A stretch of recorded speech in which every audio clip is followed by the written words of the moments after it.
And I'll do just a quick announcement. I'm making some coffee and we got some snacks in the back if anybody's interested. We None for the Zoom folks. That's what you miss out on.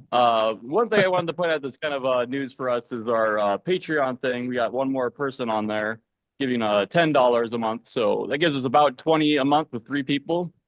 So that gives us about enough to start the website back up. So our website went down quite a few years ago with I don't know, I think it's after COVID, Google Workspace, they got rid of their Google sites. And so our site went down and we haven't had it for a couple of years. But I do Wix sites for QED and I have my own Wix site. So I'll probably set up a Wix site for Omaha UFO study group. So I want to thank that person for donating, and yeah, we'll get that up and going. Other than that, I'll hand it over to Greg to get the meeting going. Welcome to this month's Nebraska, Iowa MUFON meeting. MUFON is all about scientific study of UFOs for the benefit of humanity. As the world's oldest and largest UFO phenomena investigative body, we aim to be the inquisitive minds seeking answers to that most ancient question, are we alone in the universe? Oops, let me get this. This is an AI picture that I did. It's supposed to show the Bob Kerrey Bridge here in the between Council Bluffs and Omaha, and with a UFO flying over it. That's its representation of it. The Nebraska team, we got Kyle Finley, state director. Fred Zewe is assistant state director and ERT representative. Tamara Steyer is chief investigator and field investigator. John Barta, field investigator. Maxwell Hobbs, field investigator trainee. Dave Paris, consultant, and Dr. Jack Casher, consultant. On the Iowa team, we got myself, Greg Anderson, I'm state director. Dave Kreiter's our chief investigator. Field investigator Larry Moore, Beverly Moore, Keen Tiedemann, Marty Burrows, and our investigator trainee, Josh Emery.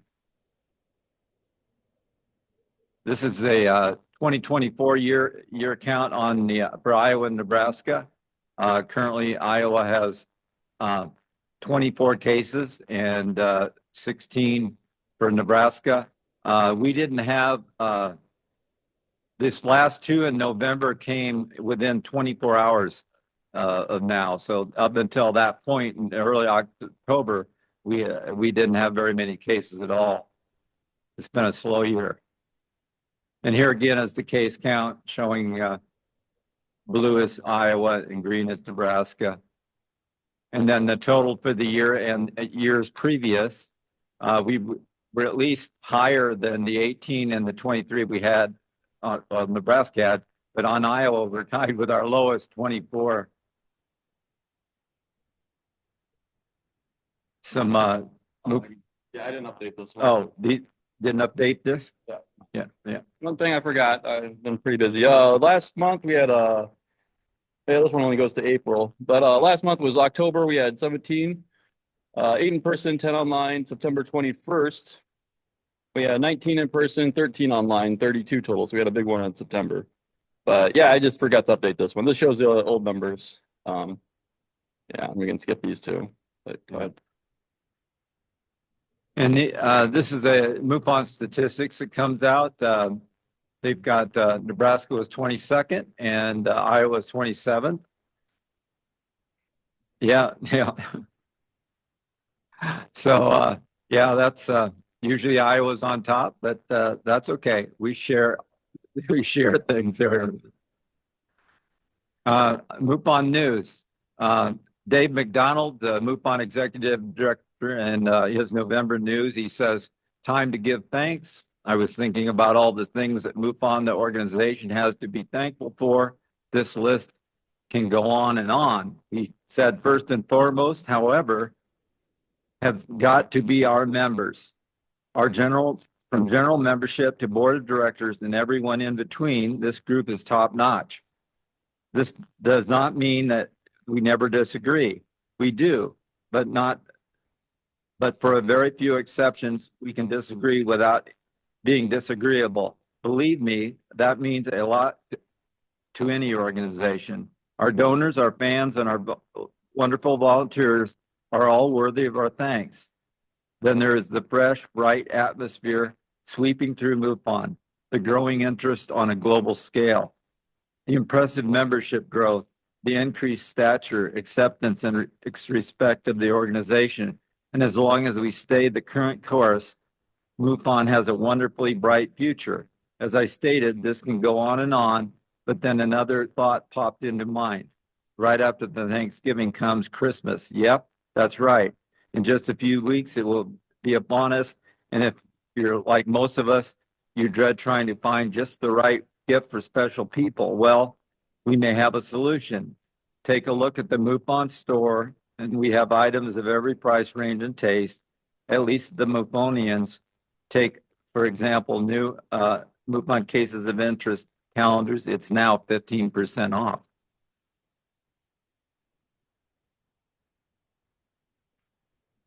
And recently, MUFON has created regional directors. They used to have them in the past. In fact, our own Dr. Casher here in Nebraska was a regional director in the past. And the new central region is Margie Kay is the director of it. She's currently the assistant state director of Missouri, but she's going to be a regional director, and it includes North Dakota, South Dakota, Nebraska, Iowa, Kansas, and Missouri. And as she said, welcome to the new MUFON Central Region, which consists of North Dakota, South Dakota, Nebraska, Iowa, Kansas, and Missouri. Says, as the regional director, I've been assigned certain tasks, that one of them being to keep in touch with each state director, assistant state director, CI, and FI. I am here to help you with anything you need. Together we can do some great things, including increasing membership and public awareness. If you have any issues and would like to discuss, please let me know. As you may know, I've been creating the monthly Midwest MUFON newsletter for years. I'm changing the name to MUFON Central Region Newsletter, and it will make it available to each state and all members and interested parties in each state. Please, for those who do not already are doing so, send information about meetings and events to me by the 25th of the month for next month's issue. We'll have one full page to cover anything you wish. I've also scheduled a meeting for December 8th at 2 p.m. for a regional meeting for state directors, ASDs, SCIs on Zoom. I hope you can attend. A link will be forthcoming. And she said, I will create a new website to include all central states soon. So Kyle, maybe there's something there that you could incorporate the website into hers. Now, and this is where we would do the investigator case review of cases that we've completed since the last meeting. Well, we haven't completed any since the last meeting, so a giant goose egg of cases. Although we do have, Iowa has 3 of them that are in the works that should be done by next month. And this was kind of interesting. Some new Fort cases for Nebraska. This is there were like 3 or 4 of them, but I just wanted to highlight these 2, and they both happened in Bellevue, essentially a day apart, and actually not that within 12 hours of each other. The first one it was said it was a black triangle with yellow spots evenly within it. A black triangle with yellow spots were not bright or shiny, but were very obviously yellow. It moved slowly above my house. I thought it was a kite, but realized it was too far away and too big. It was silent. My hearing is very good, and the smallest noises I hear, but it just looked like it was floating. If I did not look up, I would not have known it was there. it was much closer than any aircraft that flies by Offutt Air Force Base. It looked like how close Blue Angels fly when doing formations, slightly smaller than the jets, but not by much. It was an unreal experience. I don't believe in aliens, but this was something I would not explain. It just looked like a huge moth-shaped flying object with perfectly spaced yellow spots. And then that was at 10:25 in the evening on the 25th. Then at 5:21 on the morning of the 26th in Bellevue, a triangle-shaped UFO hovering over Offutt Air Force Base. And so letting my dog outside early this morning and took a look up at the clear night and stars, noticed a cluster of stars that didn't seem to usually be there in the shape of a small triangle. The stars then moved slightly to the right, to which my dog started barking up at them. This cluster then became clear, at least 8 lights on the bottom of it in a long triangle shape, then moved very slowly to the left, then faster as it turned forward and disappeared towards the southwest into the sky. It was around 2,000 feet up the entire time. No sounds from the object, and it looked very much like a natural stars, but much closer. That was at 5:21 in the morning. And some just recent news. We've got the second congressional hearing. I've got like a 5-minute video here that I could show. And this is, excuse me, this is the, this, yeah. Okay, I got that. Yeah, jumping in. So this one here is a video I got from Dave Paris that got it from Bruce Gernon. So I don't know who I'll follow, we talk about the QED project quite a bit here. We're trying to redo space warp and stuff like that.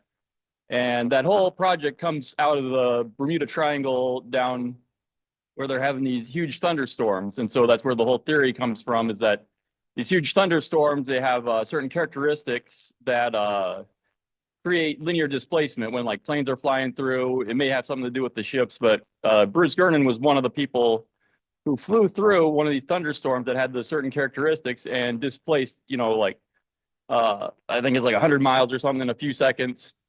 So Dave studied that, created the whole QED thing, recreating the space warp effects of the thunderstorms. And so Bruce Gernon sent him this video just this year, is a few months ago. And I think the video is actually from like a year before that, so he didn't get it like right away. But what he noticed down here, it shows up the best on there. But the one thing that he was pointing out is this little hole that's actually in this thunderstorm.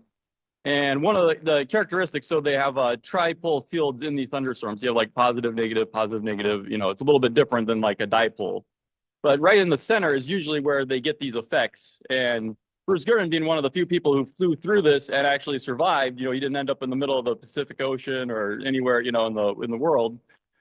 Most people, they end up where we theorize that most people end up somewhere in the middle of the ocean and they just run out of fuel and then they're gone and nobody knows where they go. So Bruce Gernon, he's been following this. He's written a few books on this, and then he's got this video. I'll go ahead and play. I don't think we need the sound. And just click up there. But I guess he happened to see this hole in the thunderstorm right about in the center where we get these effects of the space warp happening. And he, obviously thought it was weird to see that. You shouldn't be seeing daylight come through a giant storm like that, basically. Yeah. So if you get a zoom up picture on it, it looks square actually. And Dave has looked at this. He thinks there might be a few other ones over here too when he was looking at it. But this one here is a for sure definite. This is what Bruce Gernon was looking at, and then Dave confirmed that shouldn't actually be there. So again, kind of theorizing that this is the one of the warp tunnels that form, where if you go in there, you'll end up somewhere and you don't know where you're going to end up at, basically. But yeah, you don't. Yeah, these here, to my knowledge, this is the first anybody's ever had a video of this, a photo of this. I mean, I guess most people don't even know what to look for. So this is a zoomed up one where they're saying it has square characteristics, which yeah, it does have a kind of a square look to it. I think that's all there is for this, right? Any questions on that?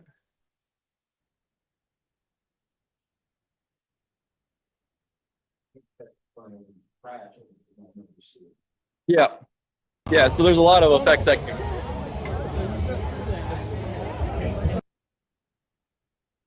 I made a U-turn, got out of it, went back to St. Joe, Missouri, landed, got out, got on my hands and knees, fixed the ground.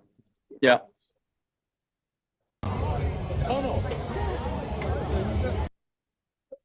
Yeah, yeah. It's never recommended to fly into the storm, because of all the effects. But never a big thunderstorm like that, right? Yeah. But sometimes, so yeah, in the case, Bruce Gurdon was like surrounded by these storms. They kind of popped up around him. So he had to go through some point. Just so happened to see a hole I'll go through that. That looks good enough. And then that's when all the effects happen, basically. So yeah, no questions on that. We'll move on. If you do have any questions on that, just send me an email or look at our QED site. We do a lot of research on there. So. All right, let's see what we got next. It's always a surprise. And here we go, UFO UAP highlights. This is the video I was talking about. That it was just a response by Micah Hanks to the. And congressional lawmakers spent hours asking UFO experts about the government and unidentified anomalous phenomena, or UFOs. One whistleblower saying Wednesday was, and congressional lawmakers spent hours asking UFO experts about the government and unidentified anomalous phenomena, or UFOs. One whistleblower saying Wednesday was a historic day in the search for transparency. Luis Elizondo says UAPs are real and part of a secret arms race. Joining me now, I have Micah Hanks, host of the Micah Hanks program and co-founder of The Debrief, a news website. Micah, good morning to you. Thanks for joining me. Good morning, Marky. So we all went into yesterday, right, saying, okay, give us something to work with here. Any big bombshells or nuggets that really stood out to you?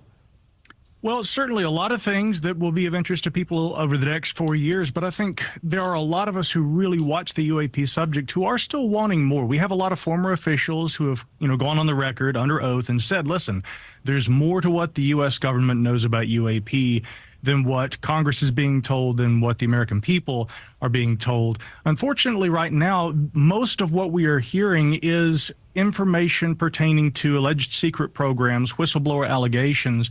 And again, what I think many people want is more confirmed information, more individuals on the record. Yeah. A lot of this coming secondhand to journalists, which again, unfortunately, given the climate and the nature of the subject, that's understandable to an extent. But again, I think a lot of people came away from yesterday's hearing saying we'd like to see a little more tangible evidence. Yes. Is it fair to say you walked away dissatisfied? Well, on the one hand, there was some dissatisfaction, but I think that there are also a lot of interesting things that came out of the hearing yesterday. For instance, we had a former official, Tim Gallaudet, saying that he had met with the DOD's current UAP investigative group, ARROW, the All-Domain Anomaly Resolution Office. And he described that meeting as being almost more like what he characterized, his own terms here, as an influence operation. He said that essentially they tried to convince him that UAP cases that he was aware of and that other former officials had experienced might involve U.S. technologies and things along these lines. And so really, I think that as far as dissatisfaction, some of these officials were the ones who came away saying we're extremely dissatisfied with the level of scrutiny being placed on this by the government and also what we are being told. I know that Congresswoman Mace said that the hearing was a success. I wanted to play a bit of sound from her because she raised some serious questions with former Pentagon official Lou Elizondo during the hearing. Take a quick listen. Has the government conducted secret UAP crash retrieval programs, yes or no? Yes. Okay. Were they designed to identify and reverse engineer alien craft, yes or no? Yes. Why are people, anytime they ask, Why are they always thwarted? Why are they always judged? Why is they always have misinformation spread? Why is there always retribution? Why is it always met with an ear? What's the why? If it doesn't exist, why is it such a problem? Yeah, Congresswoman Mace hopes that this will help more whistleblowers come forward. But Micah, what's it going to take to see that evidence at some point to back up these claims? Well, according to the former lawmakers, including Mr. Luis Elizondo, who you played in the clip there, it's going to take more people coming forward and more people being willing to talk about this. But one of the issues that those former officials were discussing during this session yesterday had been the prevailing stigma. And this had been something that also Mike Gold, one of the witnesses providing testimony there, formerly with NASA, Mike Gold really emphasized this as having been part of the study group that had been looking into UAP within NASA. He said without this, or rather with this stigma, it even impeded his study group's ability to be able to look at this. Luis Elizondo and others are saying, look, we've come forward. We need others to come forward and to really go on the record and say there is a problem here. Government transparency is a real issue. We need them to be more forthcoming with both Congress and the American people. Yeah, and I know a lot of people are wondering, will a new Trump administration kind of change the game when it comes to transparency on this at all? We'll just wait and see. Micah Hanks, thanks so much for your time this morning. Appreciate your expertise. Thank you, Marky. Thanks for watching, everybody. Go to join in.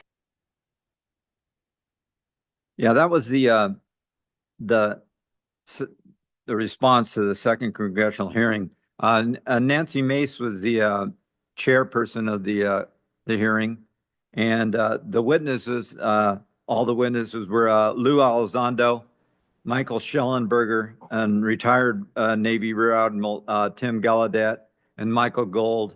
And key points of it were government transparency. We need more of it. Testimonies from experts, national security concerns, legislation and policy changes, public interest and cultural impact. And then one of the interesting points was I thought Tim Gallaudet, some of his stuff was new, so I thought it was interesting. He testified that he first encountered UAPs a few years ago during a strike group exercise aboard the USS Theodore Roosevelt. And during the military drill, he received an email on the Navy's secure network urgently asking if anyone could identify non-U.S. objects that caused multiple near midair collisions, and warned that the exercises might have been shut down. But the next day, he claimed the email had been wiped from his inbox and senior staff would not speak about the event. And overall, I other than a few highlights, it was just more of the same. The previous hearing that we had, I don't know that we made a lot of progress. It's just more in the public eye. Then after that, MUFON had an event with NPI and the New Paradigm Institute, and they had it was outdoors, and it was all about the hearing. Jim Garrison was the head of NPI. Started off with Ron James of MUFON also moderating, and the participants included Daniel Sheehan, Dave McDonald, Steve Bassett, Robert Salas, and Julia Mossbridge. And they gave their thoughts on the congressional hearing and what need to be done via the public to move towards disclosure. And this event, in my opinion, was better than the hearing, and I think that the public should see it, but it appears that it's only this one YouTube video, and I can't find any written news articles about it. And it's kind of long, so I'm not going to play it. If it depends on what kind of time we have later, but for our speakers. So let's go. All right. Did you want to start?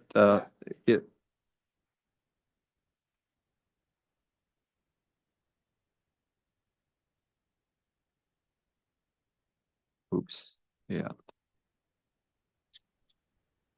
Stop. Yeah, I think what we're going to do is I think I can probably be better if I just share my screen. We got James up on James up on the courier here. Share screen. Yeah. You could try on your end, I guess. I don't know if it'll allow you to share or not. Yeah. Go ahead and try to share, James. All right, let's give it a go here for a second.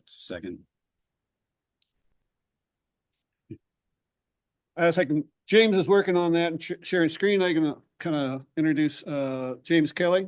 And James Kelly was one of my ERT cases. I found that it was kind of intriguing when I got the case. It was assigned. Utah doesn't have an ERT guy, so it was assigned to someone up in Montana, and evidently the person in Montana didn't agree to it or something or another. So George Menich kindly assigned it to me. Seems I am on his speed dial at times. Probably. So you got an ERT case, just give it to Fred. You know, he'll do it. So anyway, I did get this case, case 132877. 132877 is the case number for James Kelly's case as an ERT case. It's a historical case of 2 years. He said the case, kind of the event happened on August 6th of 2021. So 2 years difference approximation.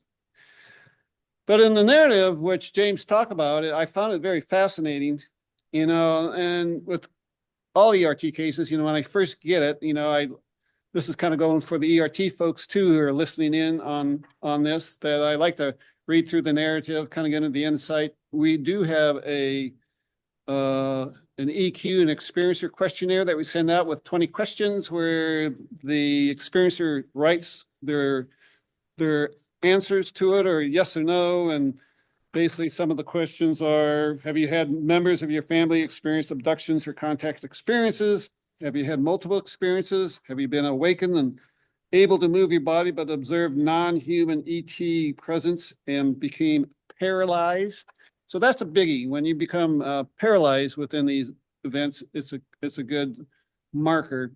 Do you sense that ET could feel your emotions? Have you experienced missing time? That again is another one of those great markers between being paralyzed that you're being abducted or having an encounter. James then write a little narrative, which I'll read a little bit about, and then I will continue that. James says, I was lying in bed and was trying to sleep. I felt a bit weird, and I looked up and saw 2 grays standing near my bed and a third standing on the trunk next to my bed. When I saw them, I realized I couldn't move. One of the entities leaned over mere inches from my face and just looked intent at me, and I don't remember anything else. This was not the first time that this has happened to me. It has happened repeatedly since I was a small child. Same experience, same type of entities. Then he says, I'm tired of being afraid of them coming for me. I've been battling this since I was a young child. I've told people that I'm close to, his family member, his siblings, about my experiences, and they find my stories hard to believe, and they think that I'm hallucinating. No one believes me except my wife, and I will have to say that with myself, with I being an abductee and an experiencer. My family could care less about UFOs and anything I have to say. You would think after all these years, my family would come up to me and says, Fred, tell me about some of your experiences or anything about the UFO. Zilch. I mean, there's nothing, crickets, as I would say. But the event that he kind of was talking about, and what reason, of course, James right now he's 59, I do believe. So he's like 2 years prior. So he was 57 when he had this experience. So he's in his upper 50s anyway. And James, as I get to talk with James, we just kind of, when you first talk to a witness, we just do a little small chit chat. So what are you doing? And what do you do? What do you work for? And, kind of a history of things, and I found out he was in the military. I'm like, oh, wow. I said, what branch? He says, I was a Marine. And I was like, oh, I said, and I told about me, I worked the RC 135 for the Air Force, and was in Saudi Arabia during Desert Storm, Desert Shield, and all that different gee whiz, and so James and I kind of connected being, in the military. And I said, where did you serve? And where'd you work? He goes, Afghanistan. I'm like, whoa, that's pretty impressive, And I said, not to ask you anything more, but what were your duties? He says, I was trained as a sharpshooter. I'm like, ugh. I said, that's got to be. So I kind of asked him a little bit. And I said, what did you do in Afghanistan? Well, he says, anything there was any sort of threats, anything of that nature. Well, I was your guy. I took those folks out. I said, ugh. So that's kind of a touchy subject right now. I didn't want to get too much deeper into it. So James, here he is, has a 20-year career as a Marine. And then I read his bio. I think I sent out in the bio that he's got multiple degrees. He got a master's degree, I think, in herbology or herbs of some sort. So he's almost a naturopath, so to speak. So very well educated through the Air Force and things of that nature. So on August 6th, around 12 midnight, James was in the bedroom and he witnessed, and that his wife was away on that trip. So that seems to be my case too. In a lot of my abductions that I've been singled out. I'm in Las Vegas or I'm in Saudi Arabia by myself, and they seem to come knocking at your door. All right. So James says, I don't remember being transported at this time. And I told James, I said, as we talk, and I kind of gained rapport with James quite well. I said, when you open yourself up to this, and knowing that he was fairly scared and frightened of the abduction scenarios and things of that nature, that I said, and then I found out that James was not only was he in the military as a Marine, he worked a business, and he was an instructor for karate of some sort. I forget the name of the type, but for 37 years. And he has a 10th degree black belt in this karate. So not only is he a trained military assassin, he can take care of himself quite well in any form that you would want. So I'm just going, and I said, James, you're scared of the ETs? I said, why would you be? I said, you're a Marine, you should be calm and confident in yourself. And I think that kind of spurred him up, I said, the only way to really deal with your abductions is to be calm and confident. And then, and once you lose your grip and you get highly emotional and really fearful, then they can control you much easier, And so I think James has kind of picked up on me, and as you will find out, that James has started his own. He called me about last month and said, hey, are there any ET support groups there in Utah? I said, I don't think so, James, but I already told him that he needed to basically start up a support group there in Utah, which he has. He started that, and he also started a website called Lone Experiencers, I think. Lone Believers. Lone Believers, excuse me, James. Lone Believers. So that is really, really kind of cool, that what James has done. I guess I kind of spurred him, and then he was like, then on top of that, he goes, oh yeah, Fred, I'm finished my first book and it's going to get published called The Lone Believer. So he's already got a book out. It's from not talking about his UFO sightings or anything to his family. So he's been hush mouth for some like 30, 40 years, not talking about any of his ETs or anything whatsoever. So now he's like full tilt, can't stop me from talking about him, to writing a book about his experiences. And then he says, oh, guess what, Fred? I've got the second book started on how I felt and all the feelings that goes on in being abducted. I said, good for you, James. But in this one situation on August 6th around 12 midnight, we all had, yeah, Greg, Glenn, we all had missing time in Vegas. That's pretty funny. Yeah, this mine in Vegas, when you wake up in bed and you're backwards, where your feet should be is when you laid on top of the covers with your head on the other side of the end of the bed. Like you wake up like, well, I didn't remember not doing anything, but here I am, up on top of the sheets and things of that nature. So I've done that twice where I've had 2 experiences on that. But James is again, it says, and I will just kind of reference this too. He told me that after I talked with him, that he had a dream or another experience soon thereafter, saying that you're going to probably have more experiences come forward because you're more open to it. And now you address them. I'm telling them, James, this is a real deal. This is not fiction. This is not hallucinations. None of this. This is very much real. And I can vouch for that. When James first came in, I said, you're in good hands because I'm an experiencer as well. And so we connected quite well with that idea. So James said, in this experience, the second one, he said he remembers seeing the craft. He looks up and saw this real triangular craft, and then was taken up. And James will talk more about that, and I'm sure.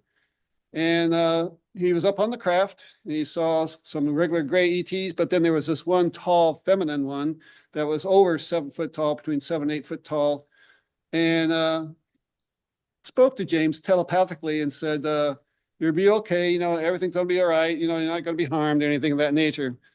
And then after that, she says, oh, by the way, we're gonna have sex. I'm like, what?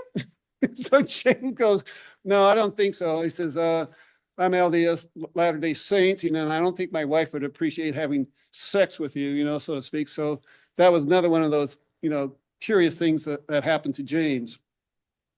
And so, and then he says,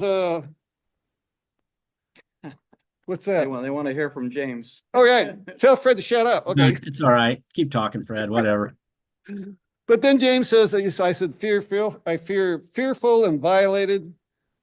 And another thing I have found about James, which I never heard about, he said he has brain bleeds. And I was like, well, what are brain bleeds? He said, this is, what do you call that? Cerebral, what is it, James? Cerebral spinal fluid leakage. And I never heard of brain bleeds before. And I said, well, tell me about it. And then they said, how does the fluid come out? He says, through my sinuses.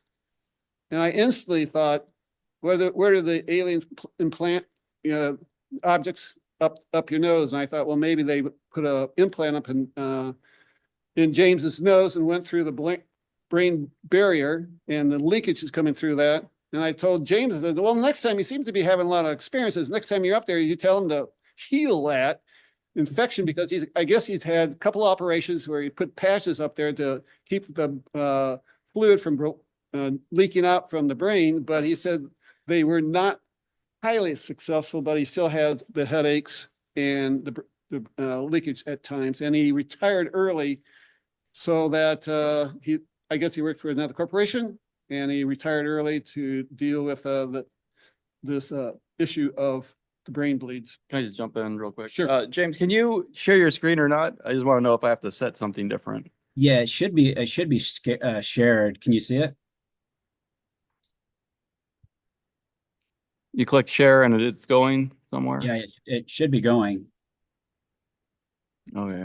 Well, Okay, If not, we can use the PowerPoint that you guys have. Can you bring up your PowerPoint?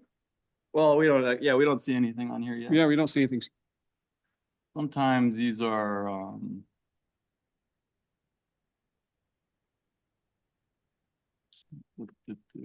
You can keep going. I'll mess around with it. Okay. You got nothing, do you? Let's see right now. Can you try stopping share and then resharing maybe? Sure. Stop share, then click on your PowerPoint, then it should bring it. One person can share at a time, multiple person.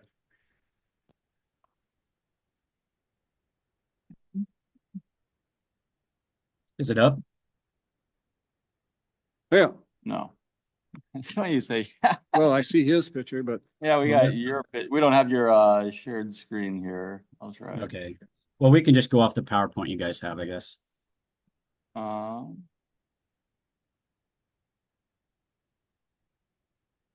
Or did you stop sharing the PowerPoint, right? Yeah. I meant for Greg. I didn't stop it. Okay, I don't know if that, it doesn't seem like it's going yet though. Hmm. I'll minimize this. Oh, here you go. That's yours. Okay. Okay. I got ahead. I was like, oh, look at this. We actually figured something out for once. Who can share all participants? I usually want one at a time. Who could share everybody so he can share? Can you go down here and say share? Who can start sharing when someone Click else on is that. sharing? Click that and then put his name on it.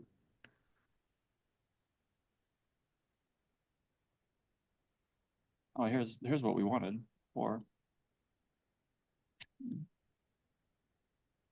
Oh yeah, try sharing again.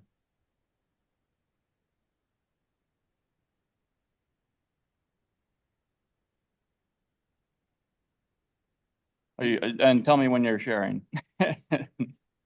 Yeah, it should be up. It should be up. Yeah, because I see my picture in the corner and I can see my PowerPoint. For what it's worth, I've been seeing James anytime he speaks, he comes right in on video and audio. Yeah, we're just looking for the presentation to come through, which it does not look like it's going. Well, try again. Click out on your share again, James, and come back in. You should be able to share over Yeah. our share. Yeah. One at a time. Yeah, That should be you should be fine. able Who can to. share? Everybody. Yep. So click out, stop sharing, and then start up again. And then you should have make sure your PowerPoint is Or I just up start and running. clicking things Yeah. until it works.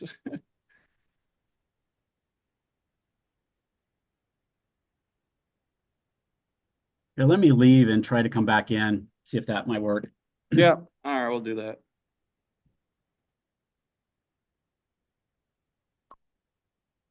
Yeah, I think our share is off. So if I did that one, it brings up this. You hit stop sharing. Right. So yeah, we're not sharing. So yeah, just a second. So what do you think was the most interesting thing about his case, Fred?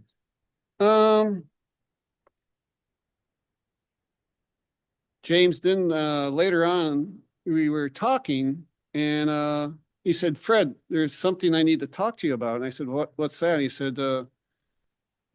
he said, I sent him a video and it had to do with the secret space program. Since I said, well, he's a trained assassin, and all this other stuff. I just found that very fascinating. And I said, oh, James is up, and he shared. All right, now we can see it. Yep. Standard. Maybe that'll be fine. We can't hear you though, if that's. Here he is. Can you pin him? Yeah. Okay, maybe we don't want to. There you go. This one. Okay, it's a gray screen and we still can't hear you.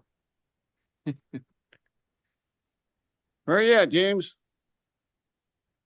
He's got his thing unmuted, so there's some problem with his mic or something. The sources would have to be switched, I think. And the presentation isn't going through. Oh, there it is. Oh, maybe he's sharing maybe you might be sharing your desktop and not the presentation, I think. So when you share, you have to make sure you click on the PowerPoint and so I would, yeah, maybe stop sharing and then reshare and try to get the PowerPoint or whatever.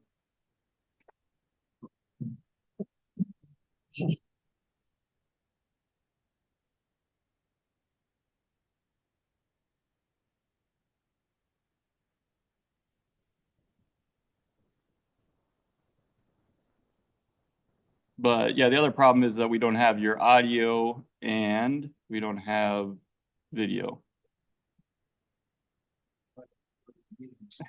I know it's been half the meeting trying to get him up. Is he still here? We could just do the old presentation. So if I don't know what you have to do to get your mic back on and your video back on, but if you maybe drop out, then come back in with your mic and video. Then we'll just go through Greg's PowerPoint.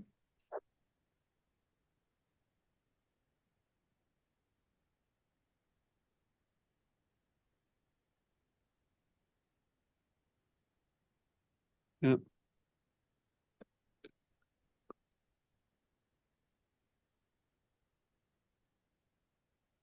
Yeah, There he is. I had a heck of a time getting back in. It would not let me back in. We're having a lovely time. So yeah, if you just want to present, and then we'll go through the old stuff, if that's okay. Yeah, let's just go through the PowerPoint. I'll just have, if somebody can just click it, that'll be fine. Oh, look at us. 1 second. There's only a million options that I don't, know what they all do. This one? This one. Yeah, this has been my life for 3 weeks between my computer, my phone, emails. Yeah, it's been crazy. I think you want that, but then I gotta get his picture and not us. So then you want to go to this one. I got him pinned. What else do we need? Spotlight?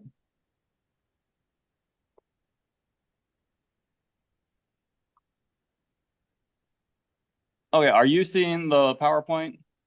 No. James, no. No.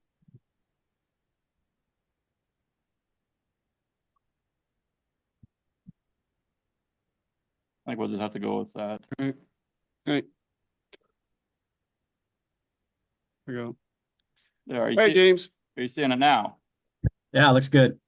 Right. You're a genius. Way to go. All right, we'll go. I'll let you go. 10-minute deviation. Yeah, sorry, everyone. Yep. Okay, can everybody hear me okay? Yeah. Yeah. So like Fred was talking about, the only people that's actually known about this has been my wife and a couple of friends for the last 50 years. So everybody that's on the cast right now is getting a firsthand listen to all of my experiences, which is a little nerve-wracking because I have never told anybody about this at all. So just to tell you just a little bit about myself, I come from a town of American Fork, Utah. It's a little tiny, small town. I grew up riding bikes. As a little kid back in the early 60s, at late 60s and 70s, you really didn't have to worry about a whole lot. You'd get dressed on a Saturday morning, go out and play. Your parents would say, hey, be back by dark. You'd back by dark. You'd ride your bike on dirt hills, swim in ponds, collect frogs. It was just a great time to be alive and to be a child. And my life was going really, really well until I became 8 years old. The time I started being 8 years old is when I had my first gray abduction. And I'll get a little bit more into that. But being a child and growing up with all of these experiences was a little scary because I had no one to really share these experiences with. My mom was a psychologist. She helped run a mental facility in American Fork. And every time I would talk to her after one of these events have happened, she was always saying, James, it's okay. We all have vivid dreams, son. I'm like, Mom, no, it's not a vivid dream. This really happened to me. And she just would always put her arms around me and say, it's okay. The dreams will fade. It's okay. So growing up, I really didn't have anybody really to talk to. So as a child, I decided to confide in some of my things. So growing up, I had this really great Stretch Armstrong doll and my Hulk doll. And as a small child, that's who I would confide in. And I would tell all of my stories to all of these toys because I had nobody else to talk to. And it was a sad and lonely way to grow up, not being able to talk to anybody. And so Fred, I blame him for all of this because I never talked to anybody. And then he starts talking and he's convinced me to be able to share all these things. And as I shared all these things with my wife, which I love my wife, but she is trying to deal with all this. It's hard for her to process. She tells me, I believe you 20%, but I'm trying. Be patient with me. And she really is trying. So we have come actually a long way in presenting all this. In my book, Lone Believers, I go through the time I was age 6 all the way to my present experience that happened back in September, which was pretty extensive experience. We actually had to go almost to the hospital. And so does anybody have any questions before I get going? Okay. If you could click to the next slide.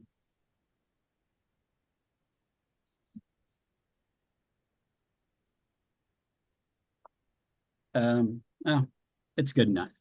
When I was 6 years old, growing up in American Fork, in first grade, we always used to have this carnival after schools. And I don't know, maybe the older people that are here can remember these carnivals you'd have after you graduated from school. They'd have rides and all kinds of carameled apples and everything. And I was super excited to be able to go on to this carnival after school. And going there, my mom actually gave me $2 to go to this carnival. Now, in 1972, $2 was a lot of money. To me, I could just spend and not have to worry about anything. So while I was at the carnival, I had such a great time, and I came home and I was ready to be free from school. Being a 6-year-old boy, I was just so done with school. I wanted to go play and do other things. And as I got home, I talked to my mom and I said, "Hey, Mom, I know you usually don't let me sleep outside, but hey, would you mind if I did?" And I finally talked her into it. So that night, I had the opportunity to go sleep outside in the backyard. And my dad had just mowed the lawn, so I had my sleeping bag out there and my pillow in the backyard. And we had a pretty extensive backyard at that time. And just lying there, you could smell the grass. And I was having such a great time. Had my Coke and my chips and my candy. And, you know, I was just set. I was just ready to have the night and be really good about it. I actually fell asleep and I was awakened around 1 or 2 in the morning for no reason. I just woke up and I'm like, what the heck is going on? I tried to go back to sleep. I couldn't go back to sleep. And as I was lying there, I noticed that there was a star, I thought, in the south of my home. And as I was just watching it, I was like, well, that's really interesting. I haven't noticed that star before. And I've sat outside watching stars and, you know, shooting stars and stuff go by. And I thought it was really strange that it was brighter than the other stars. As I sat there, I noticed that all of a sudden it went from far away in the south to halfway to my house within a second. And as a child, I thought about that. I'm like, what in the world is that? That can't be a helicopter. That can't be a shooting star, because shooting stars just don't stop. And then with a few minutes after that, the craft was from halfway there immediately over my house. Now, this craft was black and it was giant. It took up our whole backyard and our neighbor's backyard. It was in a triangle shape, and underneath the triangle, it had 3 white lights on each side of the triangle and an orange light that was actually in the middle of the triangle. Along the sides of the black triangle, there was windows, one in the giant one that was actually in the front.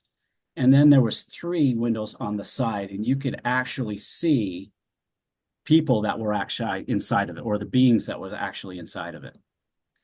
And as a little boy, I was scared. And the first thing I remember is pulling that sleeping bag over my head, and I was just terrified.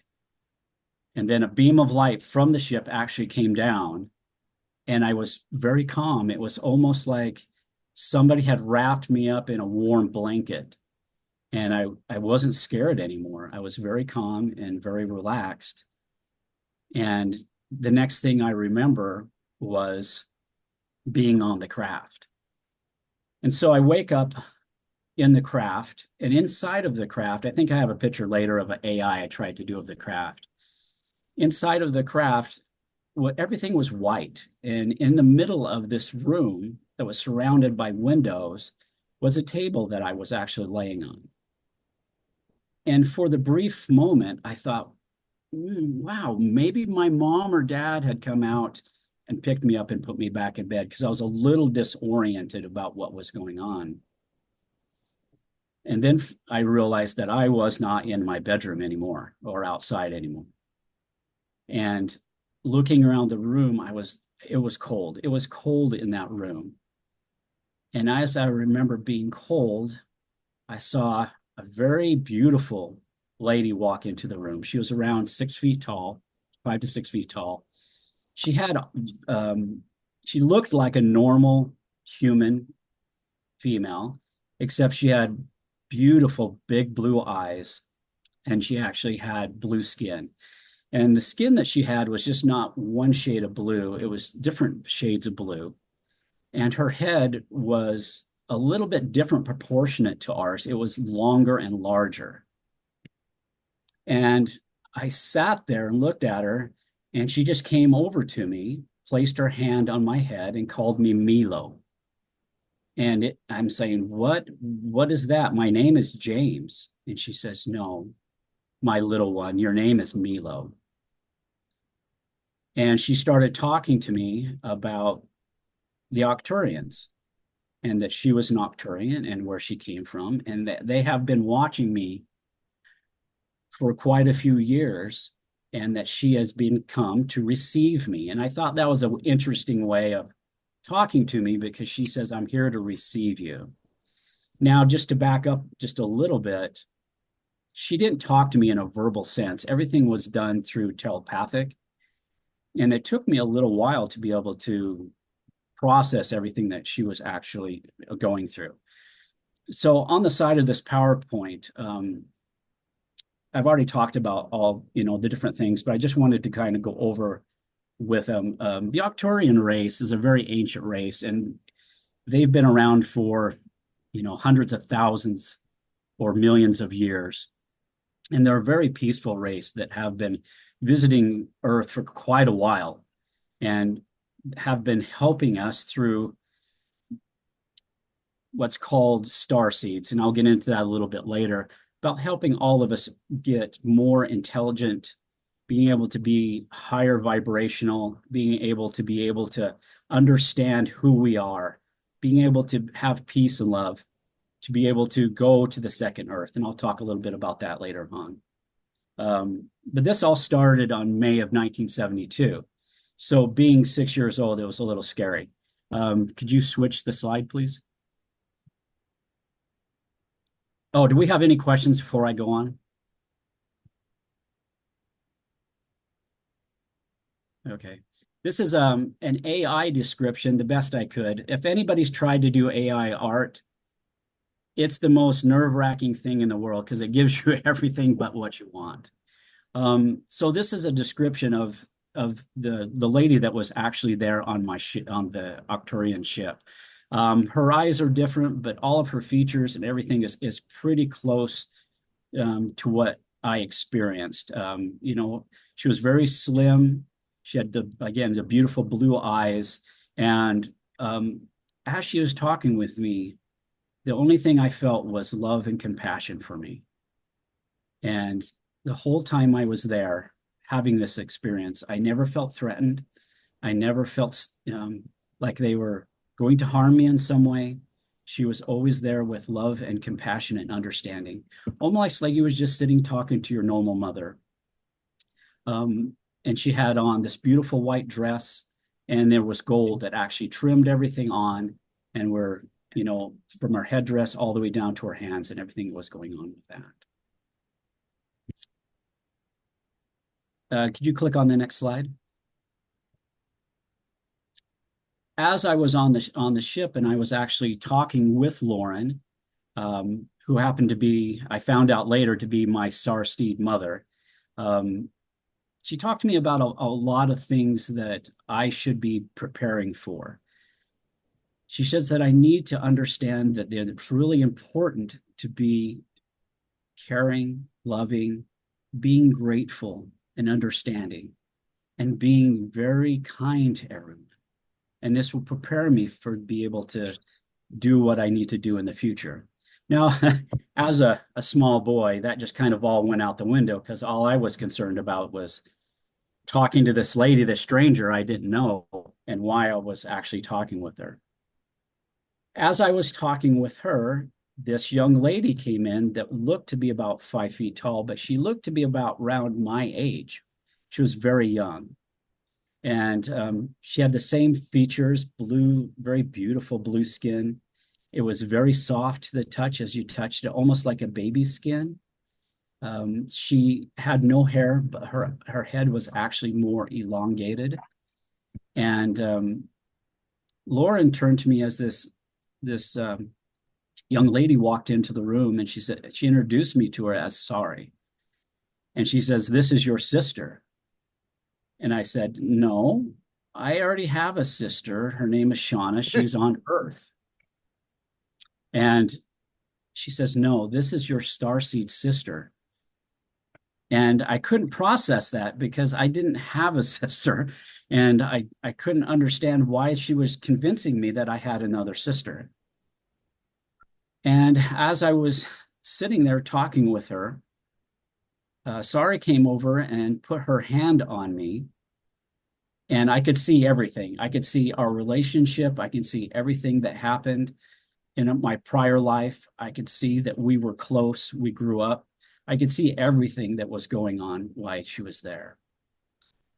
After a few minutes of seeing those things, Lauren had actually left the room, and I was there with Sari for quite a while on the ship.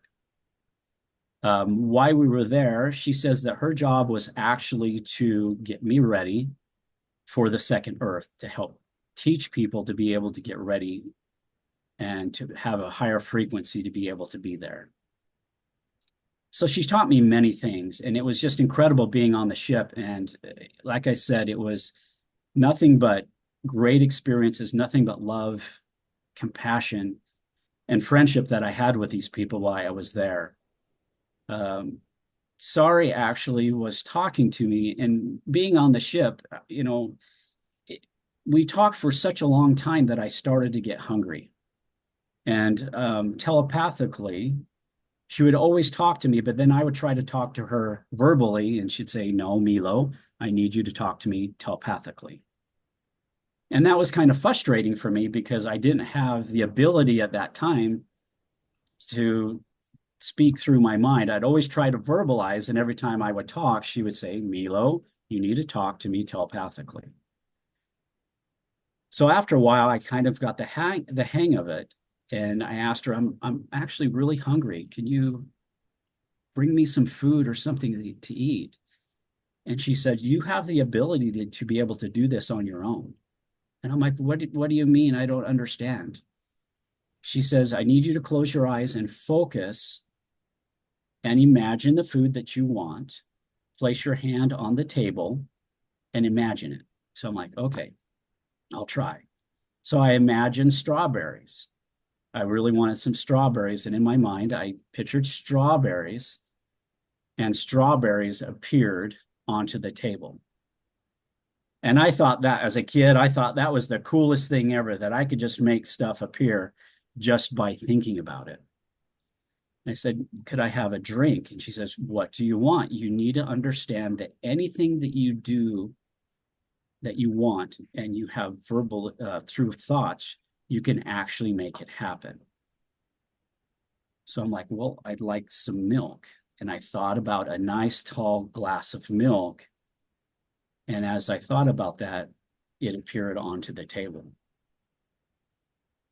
And I can go on for hours about what actually happened on the ship. She was actually training me on how to be telepathic, on how to use my gifts that I had been given through the Arcturians. And it was a great experience to be able to be there with her. And it seemed like we were on the ship for 3 or 4 hours, but actually I was actually on the ship for a whole day. And they were saying, "Okay, it's time to go back now." And so I'm like, "Oh, I don't really want to go back. I want to stay with you." And They were saying, no, it's really time. We need to send you back to where you at. You belong on, they kept calling the earth Terra.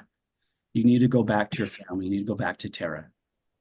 And the next thing I remember is waking up in my bed and thinking that it was a dream. So when I woke up, I went directly to my mom and I started talking about it. And that's when we started talking about, oh, it's okay, son. You're just having all these really vivid dreams. But later that day, I was just sitting in my room and it was quiet. And I was kind of thinking about this dream and everything that had happened. And I heard a voice in my head saying, Milo, it's Mom. I love you. We will be watching. And I'm like, oh my gosh, James, what's going on? And I looked around my bedroom and there was nobody there. But I heard it in my mind. And that's what really brought comfort to me, that I wasn't going crazy, like a lot of people have told me, like my wife, Holly, that I was delusional. So do you have any questions?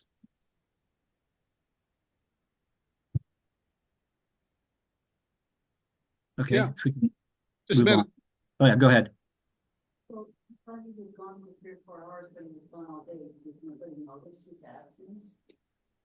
Well, James, Denise was asking about, since you were gone all day, it was only like a couple of hours on Earth terms, or a few minutes, or what?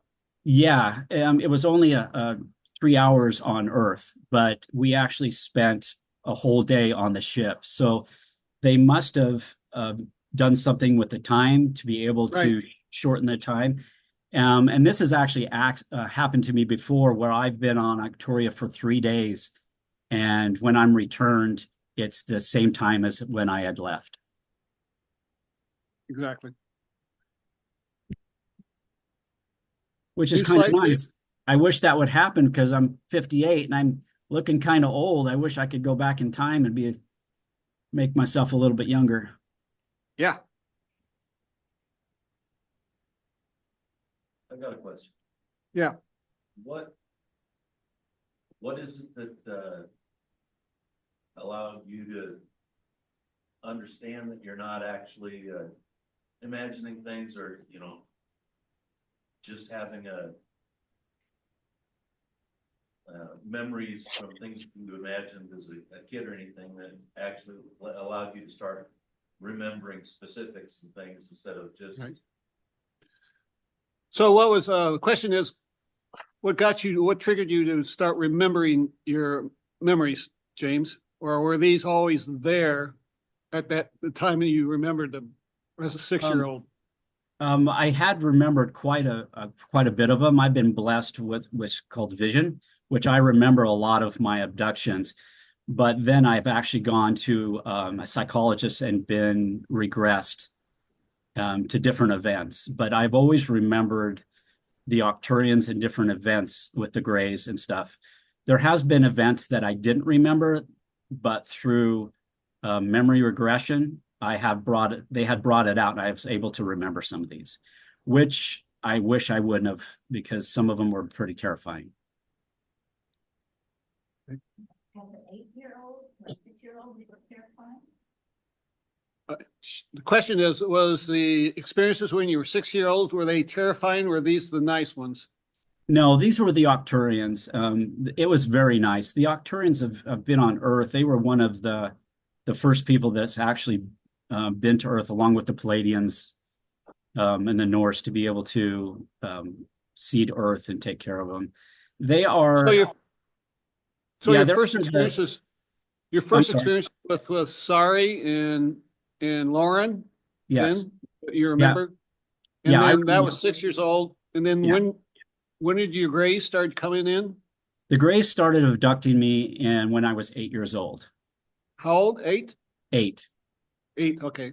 Yeah, and we'll talk just a little bit more about that. But yeah, the Arcturians are part of the Galactic Council, and they can't interfere with Earth. They can't interfere with anything that's going on.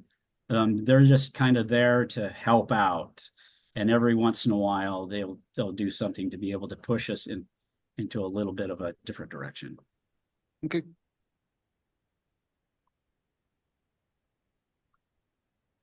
All right. If you could go to the next slide. So I have, when I was talking to my friends, they kept talking about star seeds, and they didn't really understand what a star seed is. So I thought I'd put this slide in there to kind of help everybody understand what the purpose of a star seed is. Now, there's a couple of different star seeds. So a star seed can be a reincarnated being who is actually a different being, like an Octurian who's lived their life, and they decided they want to live their next life as a human and go through human experiences. So my spirit would be an Octurian, but I'm actually have an earth physical body. And how you know, a lot of people are, my friends have asked me, hey, how do you know? How did you know? Well, I've always liked sitting outside and watching and looking at the stars. I feel like the stars are calling to me. And I've always been a very peaceful person. I've always been very empathetic with people that have been ill. I love science. I love medicine. And those are kind of some of the things that you look for if you're thinking about you are a star seed. And you can look online.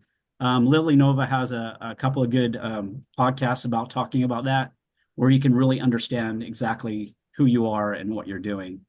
And this has come to a bit of a shock for my wife, because she's getting into this. And when I start talking about my star seed and different things and living on different planets, I love my wife and she's the greatest, but she's still having a little bit of a hard time understanding this. But like with everybody else, I mean, there's no real tangible evidence, that all this is happening. So if you go on to the next slide.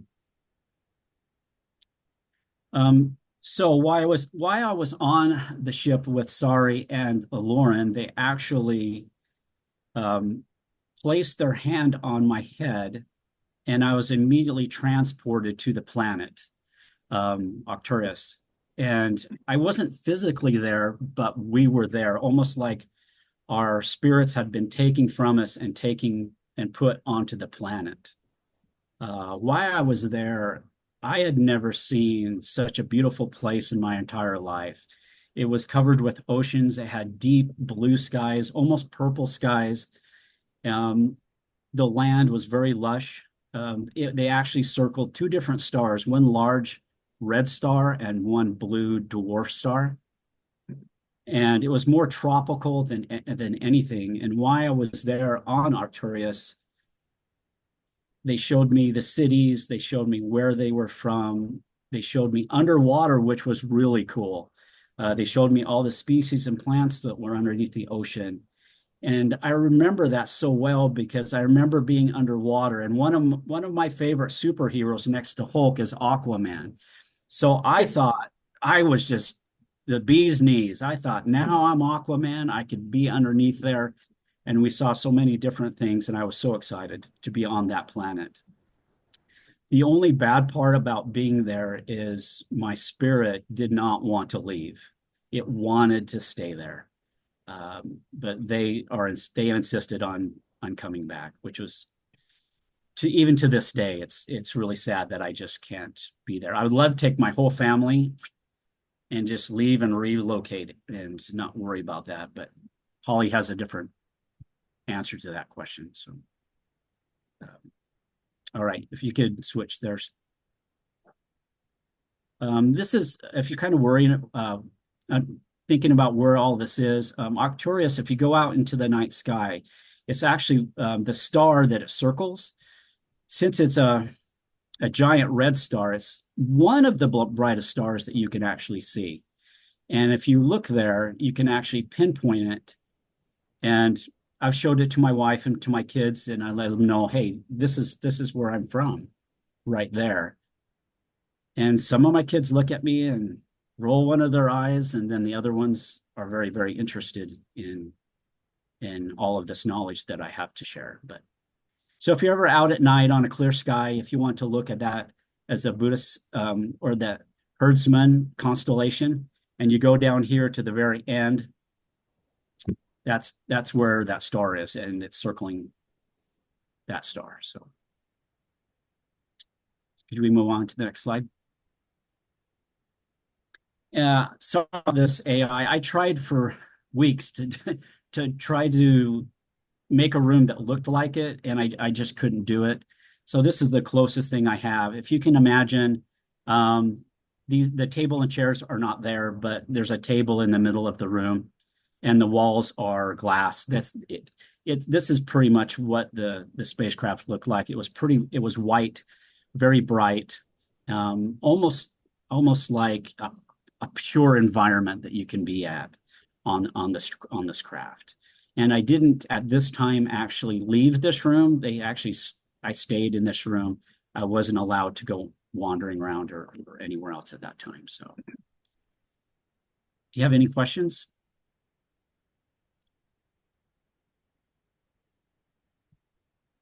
Okay. All right, if you want to switch the next slide. Okay.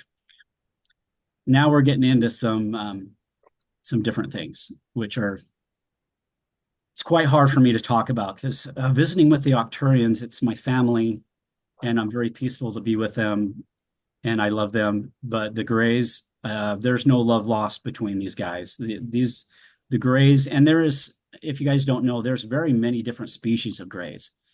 But these are the Greys that I actually dealt with. They're from Zeta Reticula. They only speak telepathically. Now, normally, when you think about Greys, you think about, the large heads, the Greys, the eyes, the little slits. But these Greys were a little bit different. They had black eyes, but behind their eyes, they actually had eyes. So the black was actually lenses. It was black lenses. Their nose wasn't little slits. They were almost like your nose had been smashed, and it still had two of your nostrils with your folds.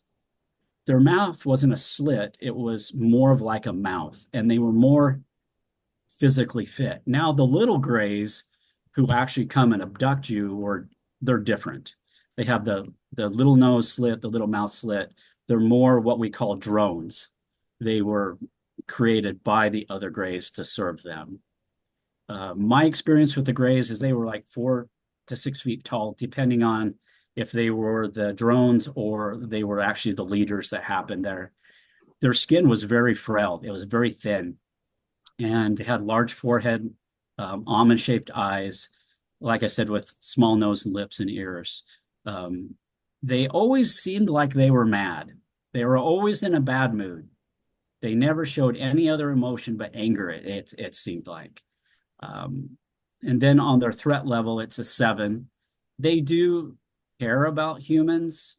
When they abduct them, they try to take care of them, but they do treat us more like we were a lab rat or some kind of animal they're doing experiments on. So it all depends on which Grey abducts you, on your level of pain and sorrow that you're actually going to go through at that time. If you could click to the next one. And this is just a little description. This is a picture of the Greys that normal people think about, but the Greys that I was actually abducted with were completely different. And I did a little more of a breakdown of the description here. Their skin, it was gray, but then it had a little bit of maroon and white to it. So it did have some pigments that actually were there. Their arms were disproportionate, as you would think. They had long fingers, which was really weird to me. They were like 6 to 7 inches long. And if you think about it, if you look at your own hands, your fingers are really not that long. So I don't know how they would work controls or anything with these long, different fingers. So if we can just go on to the next slide. Okay, let's just talk about this picture for a little bit. It took me a long time to find this picture, but it's a pretty good representation about what was going on in my life on the age of 8 years old.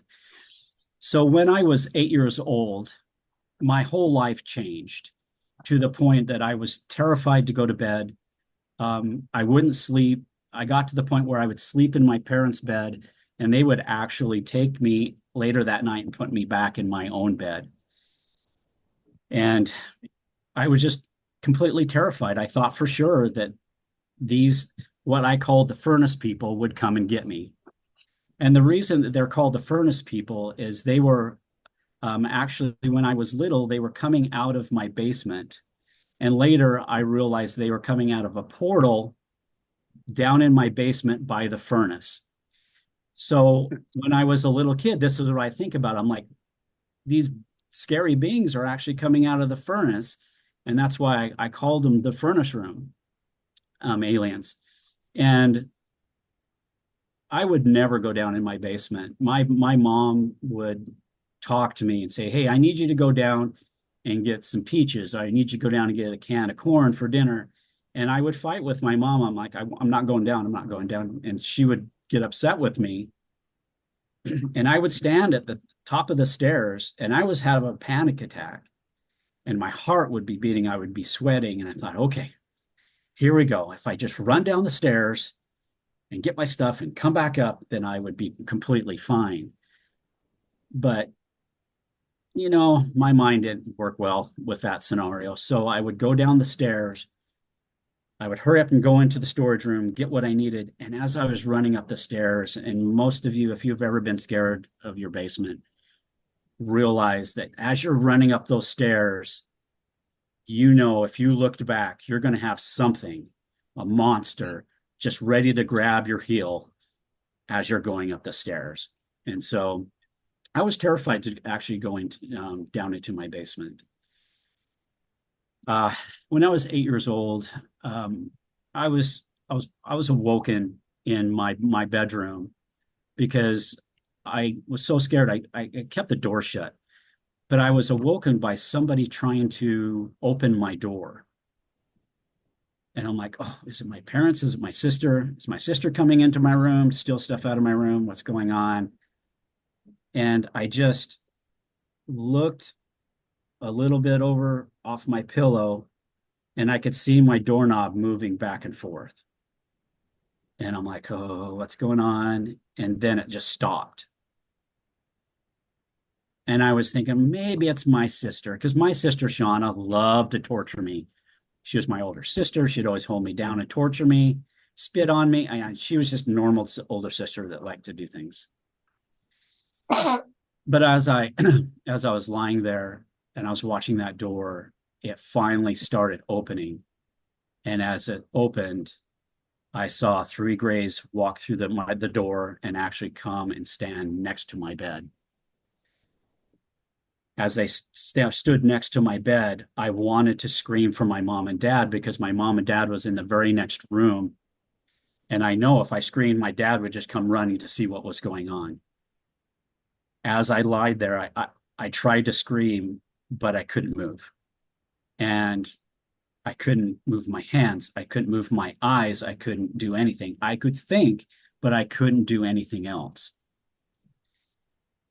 And they pulled down the covers from me, took me by my shoulders, lifted me up, and it was like a light that I was laying on top of. It wasn't physical. It was more of a transparent light or energy.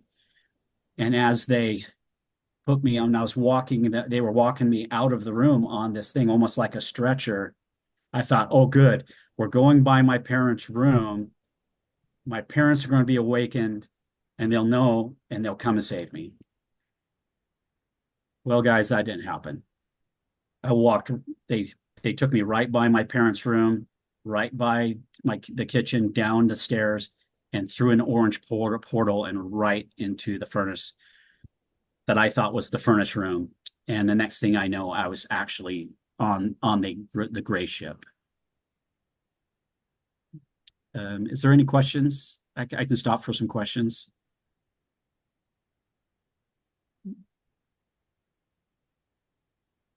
Okay, if you want to move on to the next slide.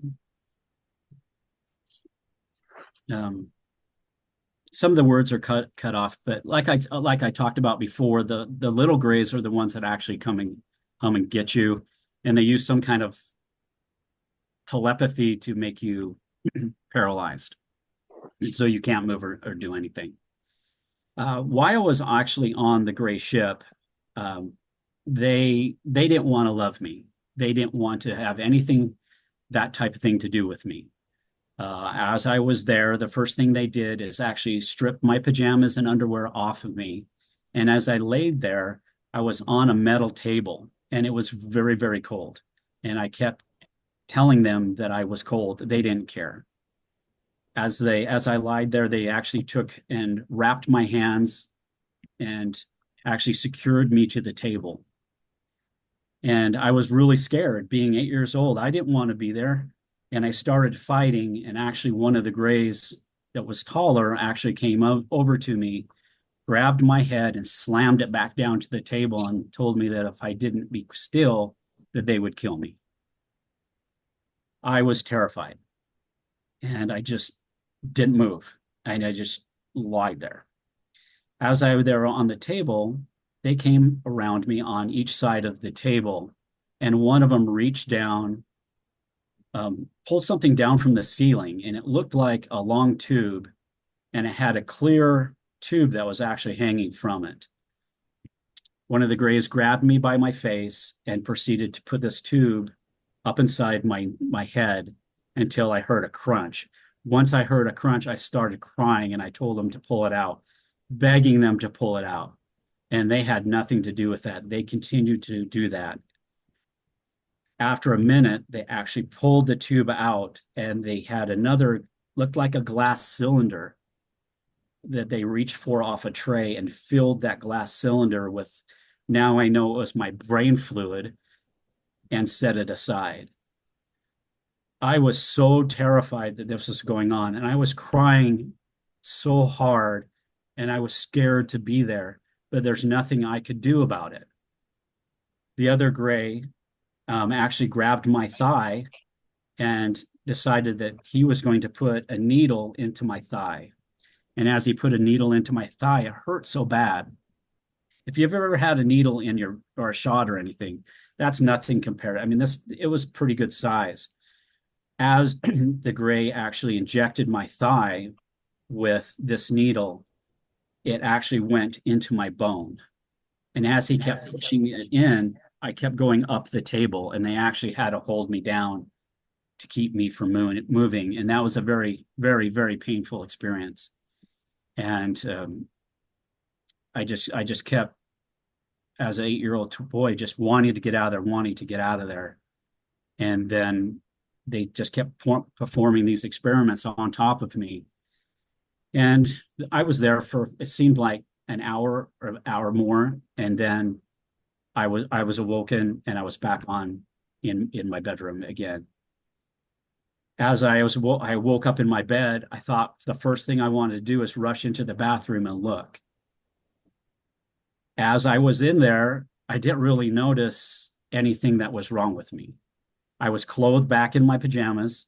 I was completely fine. I looked at my face. It was completely fine. I pulled down my pajama bottoms. I didn't see any marks on my leg or anything that was actually going on there. And then I just climbed back into the bed, pulled the covers over my head. And if you've ever been a child, I created a little breathing hole that you breathe out of the side of the blankets, because I knew for a fact in my mind they were actually coming back to get me again. And this started the whole thing with my abduction of the Greys, and which has been going on since I was 8 years old to actually the present time. Is there any James, question? were there any other human beings that you saw while you were on the craft? No, I was actually in the room by myself. Okay. It was just me and the Greys. I got some questions. Can I hop in? Yeah, go ahead. I don't know if you really talked too much about this, but like, did they ever give you like a sense of purpose for like the Greys, Lactarians? Do they have like different purposes for why they're visiting us or abducting people? The Octorians are here with the star seeds to help progress us. Humans are actually to the point that we're not too far from joining the collective galaxy, where the Greys are here to harvest our DNA. The reason so is because they cannot reproduce anymore, so they need our DNA in order to reproduce. And that's why you're hearing a lot more things in the media about half-human hybrids that are actually going on. And I was actually told that they were the Greys are very interested in me because there's something in my DNA that they want. And after talking with my starseed mother, Lauren, they're after my Arcturian DNA that's actually there. They're trying to find it. If they're after your DNA, is there any reason they like don't just keep you? Like, why don't they just take you and fly off? They could, but I think what they're doing is they're performing other experiments on me besides just taking the DNA. They're trying to understand because I'm different. I've been told I'm different. And so I think that's why they keep coming back. I would not want to be with these Greys alone for a lifetime. No. I'd rather be in prison. Yeah. Do you think that these are like 100% like physical abductions, or do you feel like it's spiritual in some manner? No, these are 100% physical abductions. Why I'm there, I'm very aware of, pain and everything that's going on. Okay. And then we talked a little bit about this but how do you remember these cases? I think you said you can remember like right after it happens, or do you remember some cases that happened to you, but they had like screen memories that like covered it up? No, I remember a lot of stuff that's actually happened to me, but there is some that I never did remember that has actually brought forth through hypnotherapy or thought or regression therapy. Okay. That has brought stuff forward that, I wish I wouldn't have done that. Looking back, I never would have done that. All right. And then lastly, do you have any like implants or scars that you did have after one of these events? I do have a scar that I can account for that's actually on my leg. But I don't know if I have any implants. I could, because it doesn't matter where I go. I've went on camping trips and been abducted. I've been in other states and all of this stuff. They know where I am. So they must have some kind of a tracking device that the Greys know where I am at any given time. You ever use like a black light to like look over your skin or anything? No, I haven't. I've just, normally just kind of looked. Yeah. Any time that I feel weird or I feel like, well, maybe something's happened to me, I immediately get up and go look at myself. And I've started taking pictures of weird, any scratches, anything that's happened on my body to keep actually a physical log about these things. Okay. That's all I got for now. Thanks. Oh, you're welcome. Rick Bowman, go ahead. What's your question? Hi there, Rick, MUFON, Southern California. When was your last experience with the Greys or the Arcturians? Did you have a recent one, and what happened? Also, you said there's like you can't offer any proof. Have you ever taken a lie detector test? No, I have not. I've talked to several people about that are friends of me, police officers.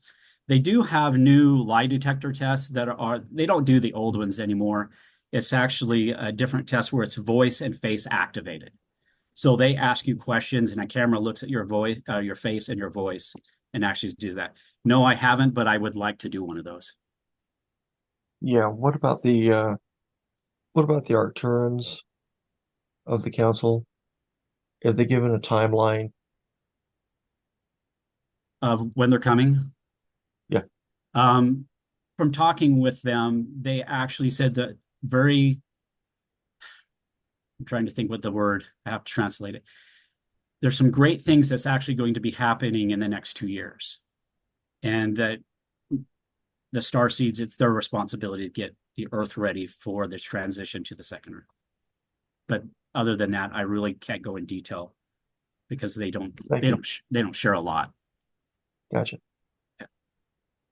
Hey, James, I've got a question. One that says, why would the Arcturian family allow you to be abducted by the Greys? And when you were paralyzed by these Greys, why would you allow them to stare in your eyes? You're paralyzed except for your eyes, so why not close them? This is one way to keep them from being able to take you. Is that any insight to that? Usually, even if they look at you, it doesn't matter because they have such an advanced mind that they can actually control you. You could have your whole eyes shut under the covers, 60 blankets on top of you, locked in a safe. They can actually control your mind. And so they use some kind of a hypnotic thing to be able to paralyze you, which later, if you guys ever read my book, it talks about it later how I actually learned how to block them so they cannot come and deal with me anymore, which is a great help to me. But what was the other question? Oh, the Arcturians. I have actually asked them before, why are you allowing this to happen? And the only answer I was given is, we are watching. Okay. They're not going to allow them to hurt me to the point of death. And we'll be talking about that. My latest abduction is in September, which I was actually on to the point of death. And I actually had the Noris and Palladians and Arcturians come and save me from the Greys. Larry asked, why were the worker drones, or were the workers drones, robots, or are they living? They're actually living beings, but they're clones. They're actually created by the higher Greys. So they're basically slaves. They didn't, to me, they didn't seem like they had any souls. They just seemed like they were just going about their programming, whatever they're told to do.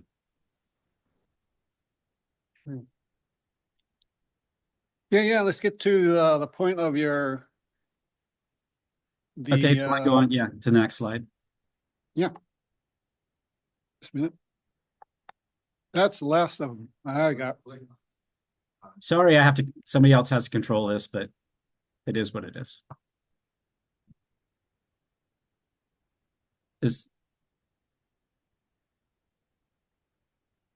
Okay.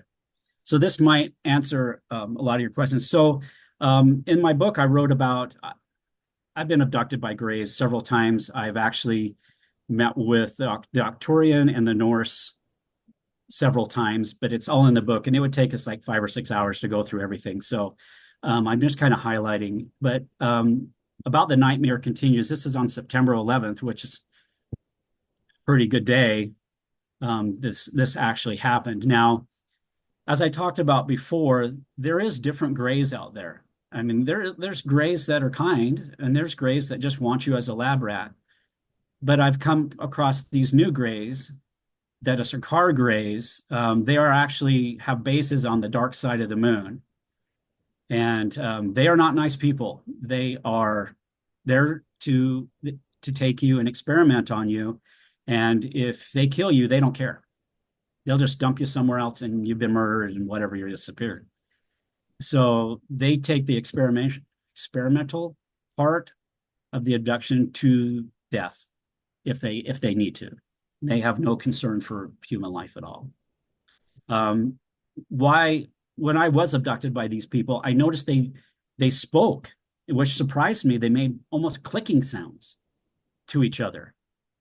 But mostly they spoke during telepathic communication, which, unless it was actually addressed to me, I did not understand a lot of what they were talking to each other about. But they were very tall. They had black skin with gray tones, and they were very muscular, almost fit, almost like a military-looking fit. And they were extremely hostile. They, like I said before, they have no care for human life at all. They just take you. And like I mentioned before, I was so happy that I was taught how to push the Greys away using telepathy, so they couldn't use their mind. But these Greys use something else. I tried to use my mind to push them away so they couldn't hurt me. They took me anyway. It was like, whatever, you're not even bothering me. And so I couldn't use what I was taught by Lauren to push them away. It was a totally different species. Fred has a little bit of experience that I've talked to him about the dark side of the moon and Men in Black. They don't want me to talk to people about this. So I was actually lying in bed, and it was a pretty good day. We actually were getting our yard ready, you know, garden's done, mowing the lawn, getting everything ready for fall, and I was tired. And I just went up to bed. And later, Holly, she's doing her master's degree, so she always stays up late. And she came in later, and I was lying in bed, but I just couldn't sleep because I don't know if you've ever been so tired that your mind's going and you just can't sleep. So I got up and I decided to watch this new series called Supergirl on Netflix. And if you've ever watched something on Netflix, holy cow, that is an experience in itself. And I kept going and going and going, and I kept looking at my watch, and I'm like, okay, it's 2. I'll just watch one more episode.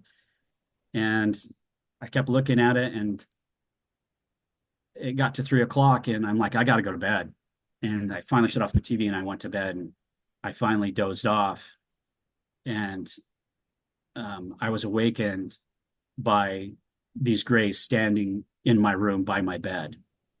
And they didn't hesitate. They weren't like the other grays. They grabbed a hold of me and pulled me right out the window. And I was right on the craft within not even a second. It was very fast. So could we go on to the next one?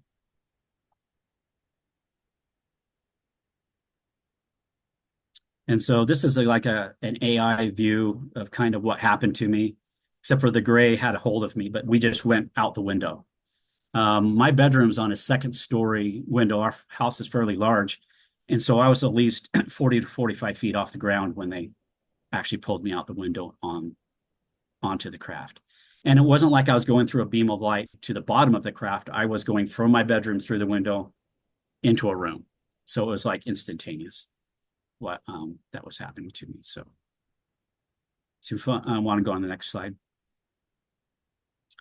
Why I was on the ship, it was a completely different experience from the grays. The littler grays, or like I call them, the furnace people, they were completely nicer than these boys.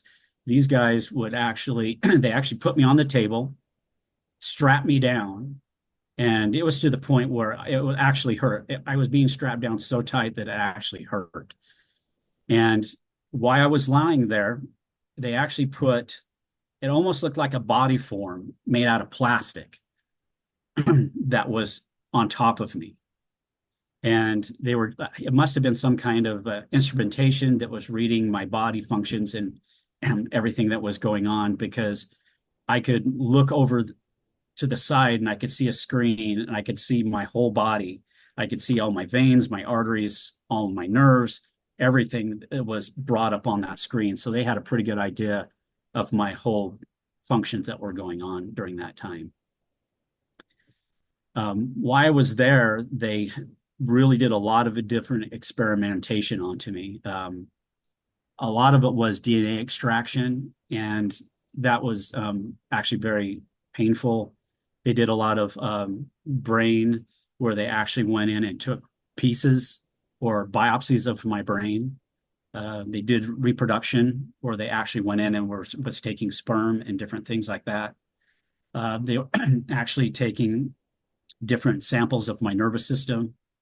And all of this was just extremely painful as they were going and doing it. But the most painful thing that actually happened to me is why I was lying there. They actually came up and put needles. And the only thing I can describe it was if you have like a strap and then you start putting needles in a row inside the strap. And they were very large needles, and they actually had strapped that to me. And they were actually injecting me with some kind of orangish, yellowish liquid. And as they did that, my body started convulsing. I remember my body convulsing and moving, and I was getting really cold, and to the point that I just couldn't take this anymore. And this was going on for hours and hours and hours. And I was actually to the point of, okay, I'm done. I just can't do this anymore. And I was just about ready to give up and die. And right What was when this? Go What was ahead. this yellowish, this orangish yellowish fluid? Why were they think they were injecting that, and what was the purpose of it? I have no idea what the fluid was or anything. If I had my best guess what it was probably something to enhance what they were doing, so they could read something. I really don't know what the fluid All right. was. All I know, it was nothing that I experienced in my whole entire life before. Yeah, so the fluid they injected into me, you'd think of a fluid they would inject into you would be a worm or something. No, it was like very ice cold, and my body actually didn't like it. And so that's why I was having a lot of muscle spasms and convulsions, and my body was all tightening up during that thing. So, but all of this was happening, and I was just done. And I'm like, I just can't take this anymore. And I just kept thinking, if I just die, it'll be over and I don't have to be abducted. And I was just about ready to give up. And right when I was just ready to give up, and I don't know if anybody's had that feeling in their life where like, I'm done with life. I'm done. I don't care. I just want to go. Soon as that ran through my mind, I saw a white pinpoint of light off to my left-hand side. And it kept getting bigger and bigger, and then it exploded into an 8-foot portal. And I saw a lady in a white suit come through there, and 4 guys in white suits come through. The men in white suits surrounded the table, and the lady that was actually taking me off the table, she was there undoing all my straps and everything. The men actually rushed across and grabbed the Greys by their necks and broke their necks, and the Greys just fell to the floor. It was very fast and very vicious. It wasn't like they walked up to him. They ran up to him, grabbed their neck, broke their neck, and they just dropped to the floor. They surrounded the table that I was on, and the lady that was there just bent over to me and called me Milo. And I just knew right then that something was right. And she told me her name was Orla, and she's been here to receive me. They came and rescued me, actually, from these Greys, took me back through the portal. And the next thing I remember is waking up on a ship in a bed.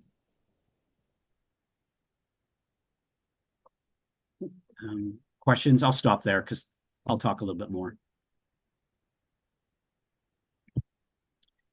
So this is an image that I kind of created. It's not greatest, but AI is kind of bad anyway. As I was lying there, this is what my skin actually was looking like when they were injecting me with this orangish fluid. It's almost like they put a fluorescent light inside my body, and you could just see everything. And it's actually going up, and I could look up at the ceiling and I could see the reflection of everything that was actually going on with me at that time. So next slide, if you could. And this is what I talked about, how the taller Greys, they wanted my DNA. As I was actually lying there, one of them placed their hands on the body form, and that's when I felt like the fluid actually started to increase from the needles into my body. But I found out later that they were actually looking again for a specific DNA. They're looking for something specifically that starseeds actually have. And they need that in order to create a more higher intelligence race, as I've been told. So next slide. And this is kind of the best look that I could do. I'm not really good with AI, so sorry about that. Blue, it was the bluish white light that appeared into the room in the portal, and I talked about that. When they saw the 6 beings in white suits come through the portal, and kill the Greys. And then they surrounded the table and took me off. The woman that actually took care of me, I come to find out, was actually my protector. Her name was Orla, and she is a Nori, or a Norse, if you ever want to look that up. And she has been assigned by Lauren to be my protector. So, okay. and this is why, to answer the gentleman's questions before, why did they allow this? I think they allow certain things to happen, but when it gets to the point that they're going to affect somebody's life or they're going to die, I think they step in and say, no, you're not. This is what's going on. So, Have you seen Orla before, James, before this time? Before this time, I saw her one time, but it was like only for a brief minute. Okay. Yeah.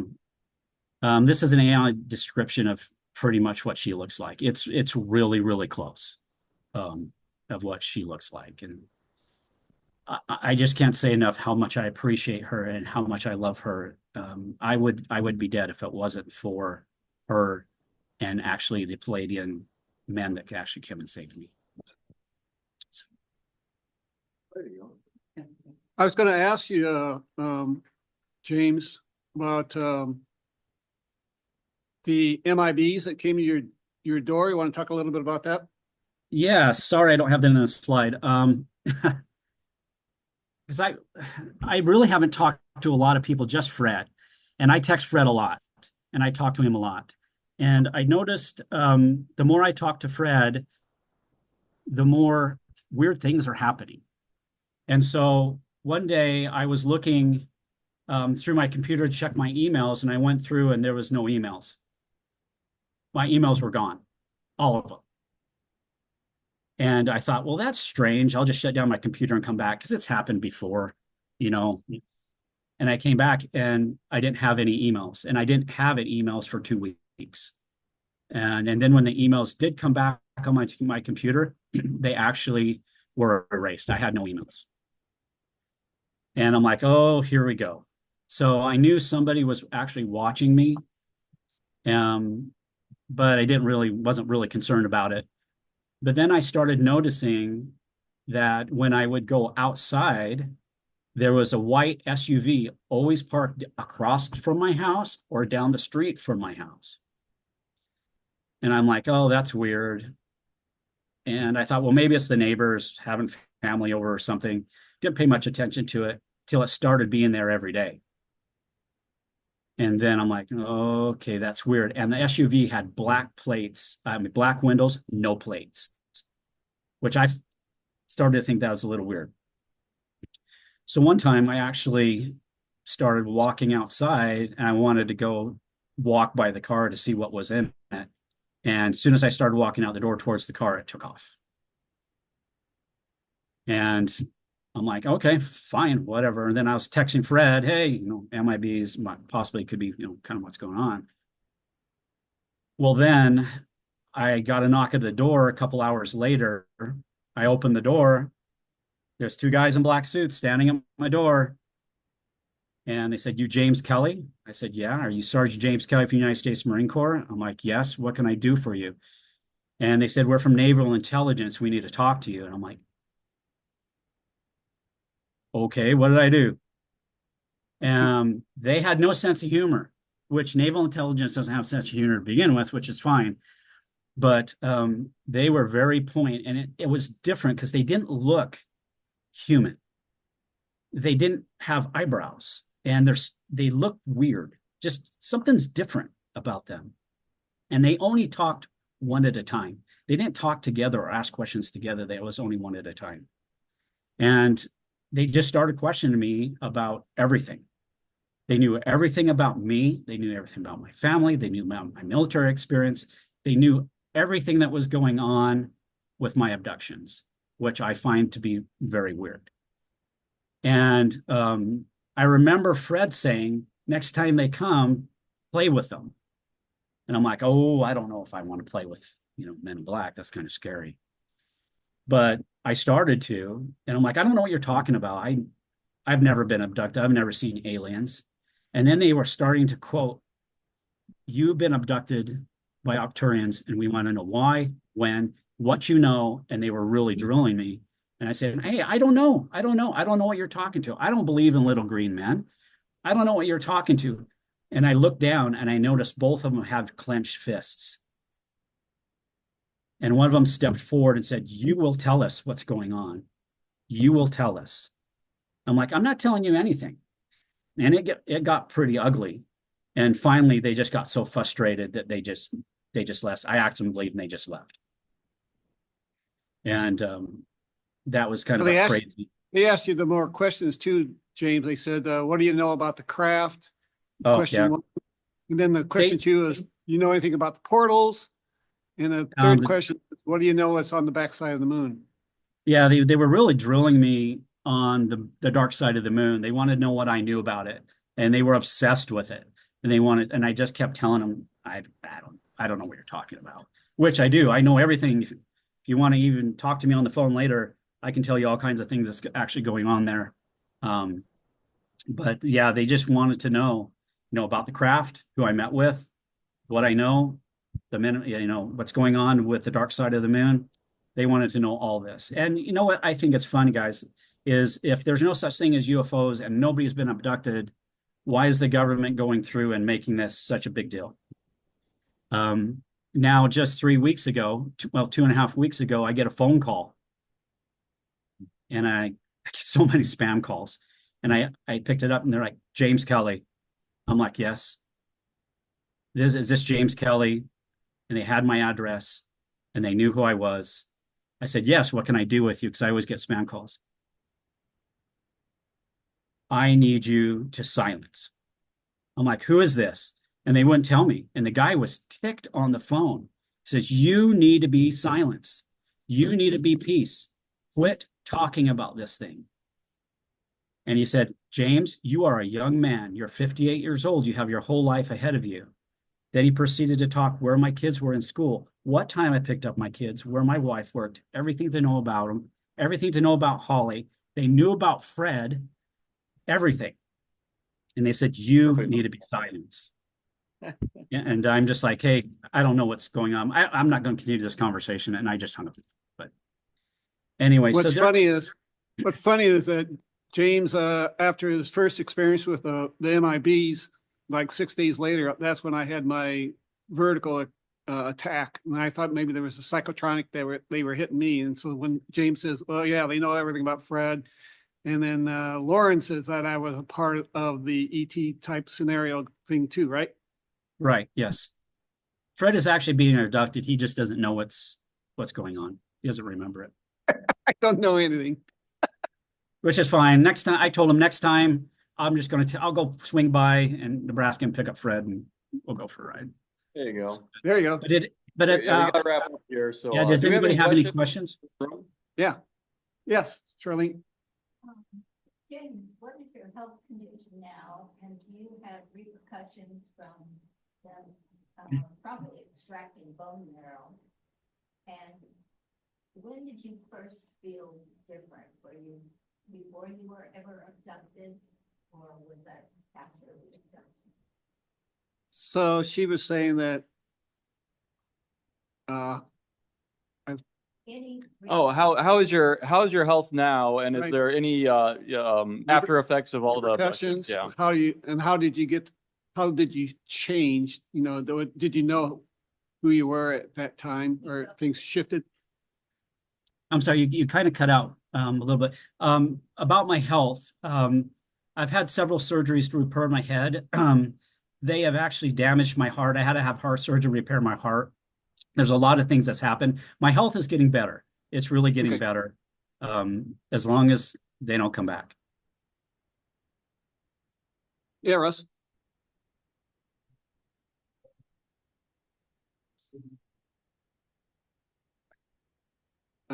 That's a different question, but Russ was just wondering if anybody lived out by Sydney, Nebraska. He's talking about the missiles out there. The Minutemen are going to be changed to.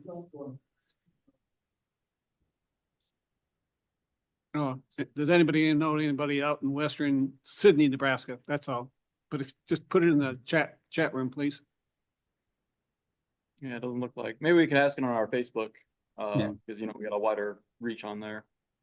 Did you, when you talked about more to the question that, did you feel a change in yourself, you know, from the grays, or how did you know that you were different?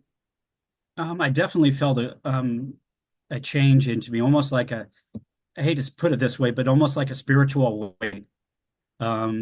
If you're into like the different religions, I just felt like the weight of the world had been lifted off of me. My soul became more pure. I just felt better. I felt more aware of my surroundings and what was going on. Correct. Any more questions? Anybody? We could read through some of the chat questions. You didn't cover those, right? Yeah. Yeah, we can do that. It is noon if anybody wants to take up and leave. Yeah, the book Yeah. Jane has called Lone. What's your book's name called? It's called Lone Believers, My Stories of Being an Abductee. And it goes through a lot of different abductions. And the reason I wrote this book is because 20% of all people who have been abducted have committed suicide this year. And if I can just get somebody to read my book and realize, hey, they're not alone. Don't do it. It's okay. There's other people that this happened to, and we're still here. That's worth my time. And that's why I wrote the book, and I have come out about all this. Correct. I don't think we covered this one, but were the worker drones robots or were they living? Yeah, we already got that one. Yeah, Oh, they're living. Yeah, they were created. They're living tissue. Name of the book. Yeah. And the book will be out at the end of November on Amazon. McCook? Is that close enough? What did you want to ask him?